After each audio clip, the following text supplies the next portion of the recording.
Hello అండి, నమస్తే. ఎలా ఉన్నారు? ఈరోజు కందా బచ్చలి కూర కాదండోయ్, కందా బచ్చలి పులుసు. చాలామంది కందా బచ్చలి కూర చేస్తారు, కానీ కూర కంటే కూడా పులుసు ఇంకా బాగుంటుంది. సో కందా బచ్చలి పెట్టిన పులుసు ఎలా చేయాలో చూద్దాం రండి. ఫస్ట్ కంద అండి, అందులో ఎర్ర కంద తెల్ల కంద కూడా ఉంటాయి. అదే బాగా ఎర్రగా ఉన్న కంద అయితే మనం తింటున్నప్పుడు గొంతులో బాగా దురద పుడుతుంది. అందుకని కొంచెం తెల్లగా ఉన్న కంద తీసుకోవాలి. దానికి శుభ్రంగా పొట్టు తీసి మీడియం సైజు ముక్కల కింద కట్ చేసుకుని వాటిని మజ్జిగ నీళ్ళలో తరుక్కోండి.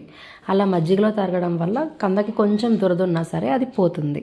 నెక్స్ట్ బచ్చల కూర, వీటిని కాడలతో సహా పూర్తిగా చిన్న చిన్న ముక్కల కింద కట్ చేసుకోండి. ఆ కాడలే రుచి. ఇప్పుడు ఆ బచ్చల కూర మనం ఆల్రెడీ మజ్జిగలో కడిగిన కంద ముక్కల్ని తీసుకుని కుక్కర్లో పెట్టుకోండి. 3 విజిల్స్ తెప్పించి పక్కన పెట్టేసేయండి. ఇప్పుడు ఒక కప్పులోకి 2 స్పూన్లు ఆవపిండి తీసుకోండి. దాన్ని నూనె వేసి కొంచెం నాననివ్వండి. ఇలా చేయడం వల్ల ఆవ బాగా ఊరి కూరకి మంచి టేస్ట్ వస్తుంది. నెక్స్ట్ ఒక 4 పచ్చిమిరపకాయలు తీసుకుని వాటిని సన్నగా మధ్యలోకి చీరుకోండి. పులుసు కదా, సో గుంట గరిటె తీసుకోవాలి. ఇప్పుడు స్టవ్ మీద ఒక మూకిడి పెట్టుకుని దాంట్లో పోపుకి సరిపడినంత నూనె వేసుకుని కొంచెం మెంతులు, 1 స్పూన్ ఆవాలు, 1 స్పూన్ జీలకర్ర వేసుకుని కొంచెం ఇంగువ వేసుకుని మనం ఆల్రెడీ సన్నగా తరిగి పక్కన పెట్టుకున్న పచ్చిమిరపకాయలను అందులో వేసుకుని కుదిరితే కొంచెం కరివేపాకు కూడా వేసుకుని మనం ఉడకబెట్టుకున్న కందా బచ్చలి వేసుకుని కొంచెం పసుపు, కావాల్సినంత ఉప్పు వేసుకోండి.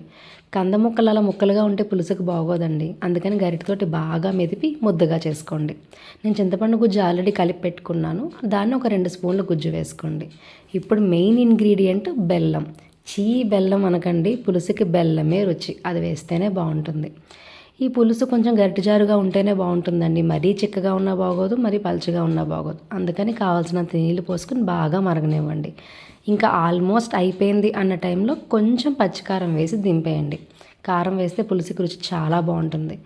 ఇంచుమించుగా కందా బచ్చలి అయిపోయిందండి. కానీ ఇలా వేడి వేడిగా ఉన్నప్పుడు మనం అసలు పెట్టకూడదు. అలా పెడితే చేదు వస్తుంది.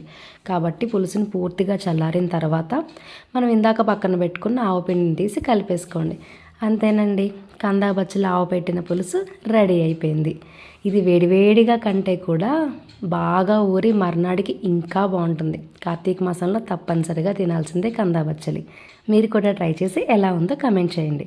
అలానే ఛానల్ సబ్స్క్రైబ్ చేయండి.